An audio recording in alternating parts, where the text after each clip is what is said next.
Ito ay liham para sa aking mahal. Nagsimula ang lahat sa isang lugar na kung saan maraming nagtipon-tipon. Tila hinulugan ng karayom sapagkat sa bawat lingon ko ay may taong naroroon.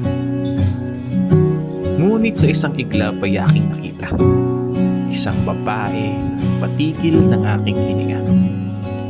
Kitang-kita ako sa likod ng salamin na suot niya. Ang liwanag at tingning ng kanyang mga mata. Naglakas ako ng loob at nagpakilala. Kami ay nag-usap. Hindi na malayang lumipas na ang mahigit isang dekada. Sa mga taon na nagdaan ay maraming nangyari.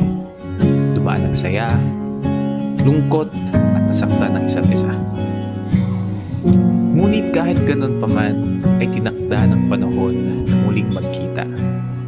At sa pagkakataon na iyon ay nilahad ang tunay na damdamin para sa isa't isa.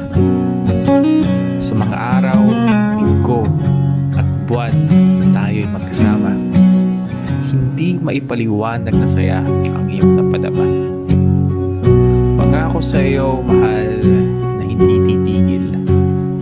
Papasayahin ka, aalagaan ka, at itatrato ka ng tama at higit pa. Sasamahan ka sa lahat ng taas at baba ng buhay. Aabutin ng mga pangarap natin sa buhay ng magkahawak ang kamay. Asahan mo ako ang iyong palagi. Palaging kaagapay sa lahat habang tayo ay nabubuhay. Love, Shobi, at baby. Ang mga tawag ko sa iyo, aking mahal. Iba-ibang tawag, ngunit iisa lang ang pinupunto. Na mahal kita at mamahalin pa rin kita hanggang sa matanda at uugod-ugod na tayo. Hayaan mong sabihin at ipadama ko ang mamahal ko para lamang sa iyo. Minahal kita kahapon, minamahal kita ngayon, at mamahalin pa rin kita sa mga darating na bukas ng ating panahon. Kaya hawak ka lang sa kamay ko.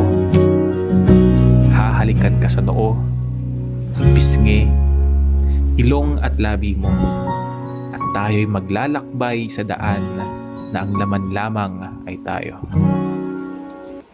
Kaya Nicole, mahal kita, at maligayang araw ng mga puso.